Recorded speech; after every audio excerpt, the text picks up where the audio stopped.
Hi, everybody. I'm Mike, and this is Mike Miller Talks Life. Today's quote: pick battles big enough to matter, small enough to win. We are in a time of so much conflict, so many battles, so many heated, amped up, ready to fight people. It seems like almost every day we're invited to a fresh battle to fight. Battle lines are drawn. Or in a time when people state their opinions, their beliefs in a way that is challenging, attacking. I find myself getting fired up about things I read on Facebook or things I hear people say, and I feel like I want to correct that, and then I realize, why? What's it matter?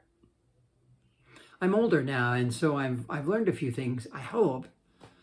I think that there are causes really worth fighting for. I think there are causes that are actually worth dying for. And I also think that there are causes that we need to walk away from because they don't now, nor will they ever matter. They matter to us, but they don't need to matter that much. Because we need to pick battles big enough to matter and small enough to win. So we need to let some go. I mean, our time on earth is limited, and it's sort of like, what do you want to be known for when it's all said and done? That they were a fighter and an arguer and a debater and they showed them? Or do you want to be known as a person that picked your battles and begin to see that some really weren't worth fighting and some were? Some popular battlefields we all face in some way: personal battles, where we work to get ourselves under control and master ourselves and our personal issues and develop into a mature, responsible person. Marriage battles, where we learn to struggle and work through life stuff and develop a relationship that's going to last a long time. Parent-child battles. There's nothing more exciting than raising children and watching them go through their various stages in life. But it also is a battlefield because they don't always want to comply.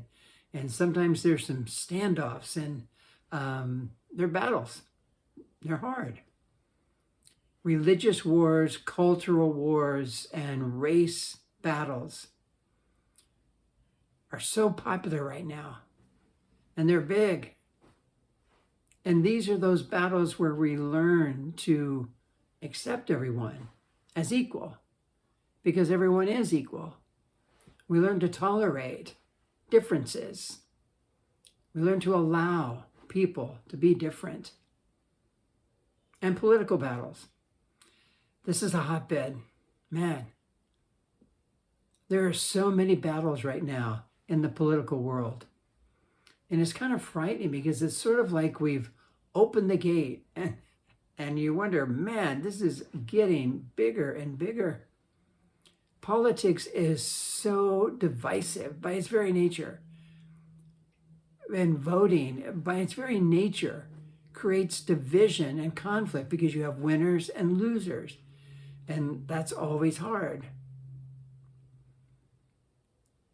And in the sea of all these kinds of battles we face, we're challenged to choose battles big enough to matter, small enough to actually win.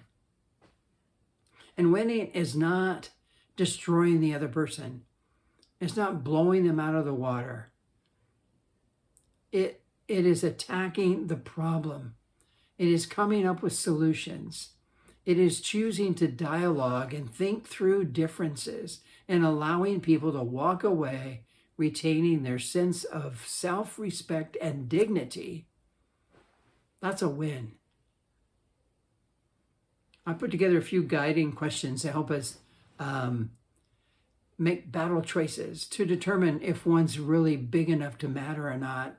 I put these together, collecting them, and some of them I've come up with. And the idea is just to push us a little bit to think about whether you want to fight that battle or not. Number one, will this battle matter a year from now?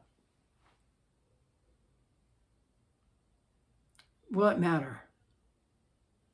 If this will be totally forgotten in a few months or a year, then a good chance it's not really big enough to fight. I think about some conflicts and battles I've been in my life, or some of them that I've watched other people fight.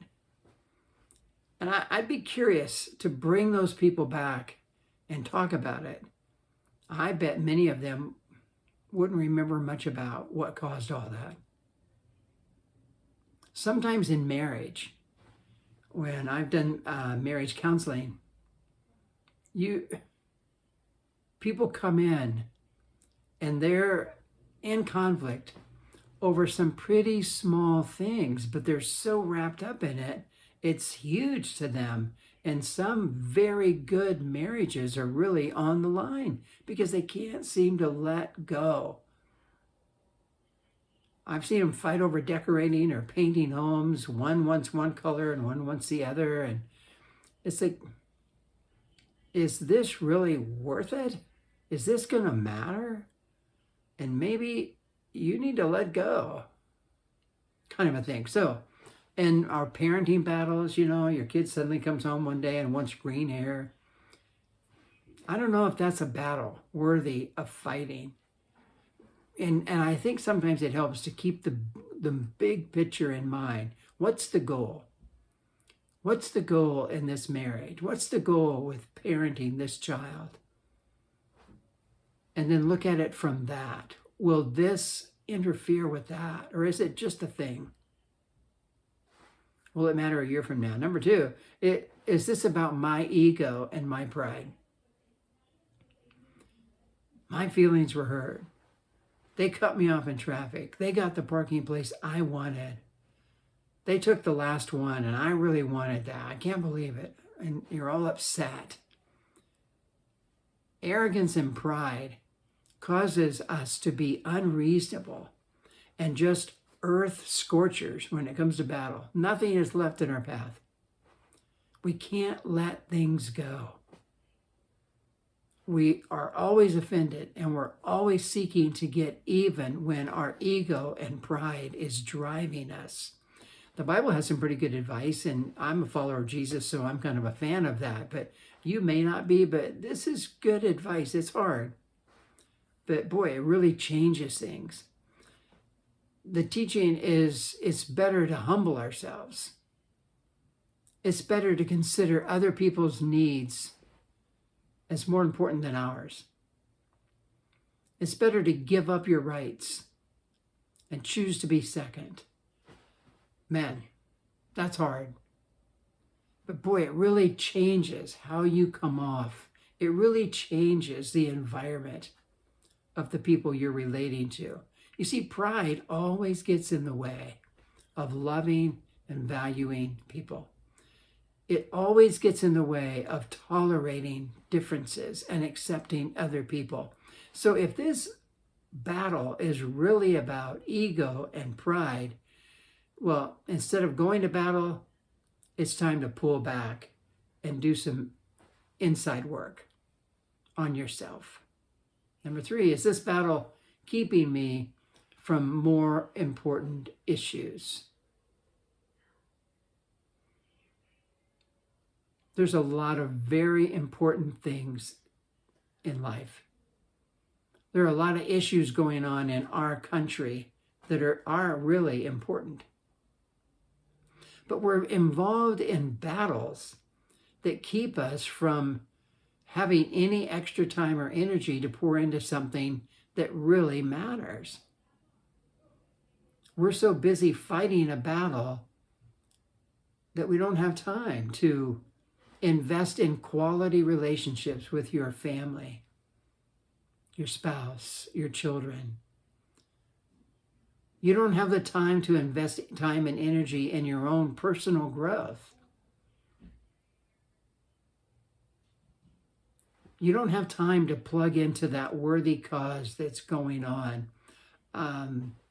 I've been reading quite a bit about human trafficking and the serious problem it is, and the size of this problem is just overwhelming. And it's an issue that really matters, that we stop this. Or just thinking about hunger, how many people in our own country, not other countries, ours, that go to bed hungry every night. That's not right.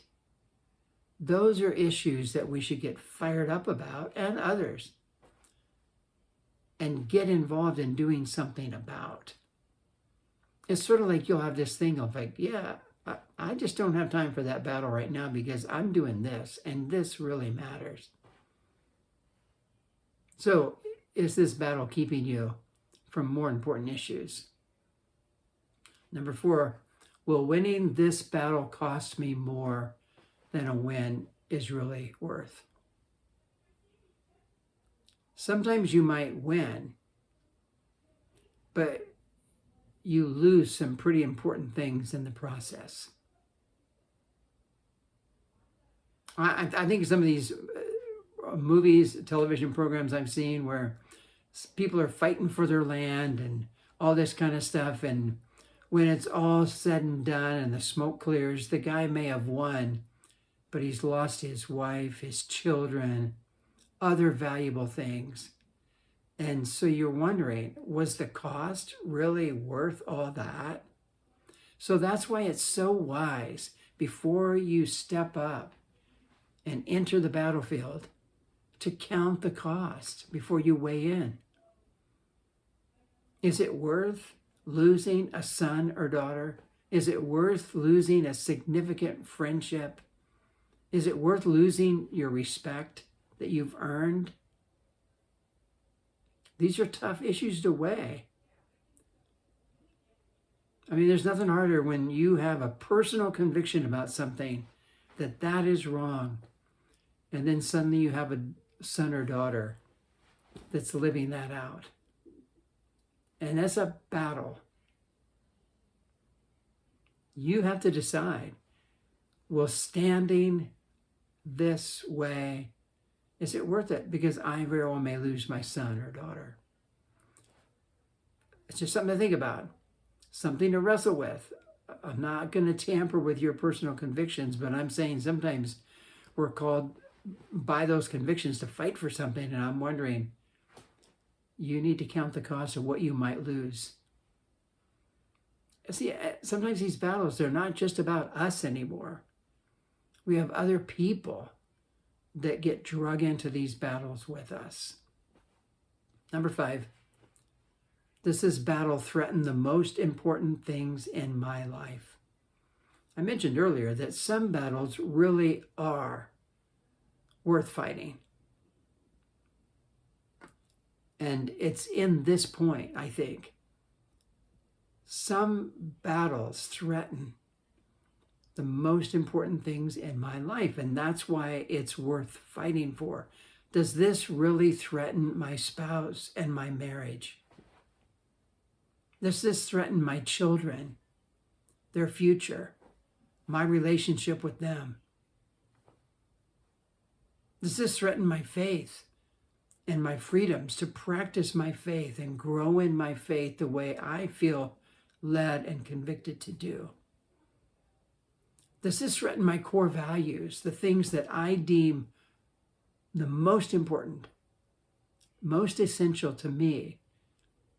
Is this threatening me, pushing me to maybe compromise some of those? If it is threatening those most important things to you or to me, then it's worth taking a stand and fighting about. But if it's not, hold your fire. Hold your fire.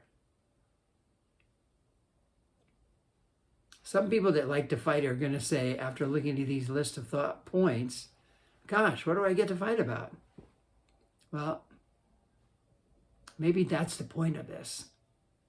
We have way too much conflict going on. And in these times of conflict, so many people are ready to fight at the drop of a hat or the mere utterance of something that's slightly different than what they think. But among us are walking a wise and mature group of people that have learned to pick battles big enough to matter and small enough to really win. Hey, thanks so much for listening. I hope this is giving you some things to chew on and think about and maybe bring more peace to your life. And if it's done that, I hope you'll click like, or if you haven't, maybe subscribe to it. And maybe there's someone you know of that might benefit from hearing this, and maybe you'd share it with them. That'd be great. And thank you so much for tuning in. It means a lot to me. And until next time, I hope you have a good week. Thanks.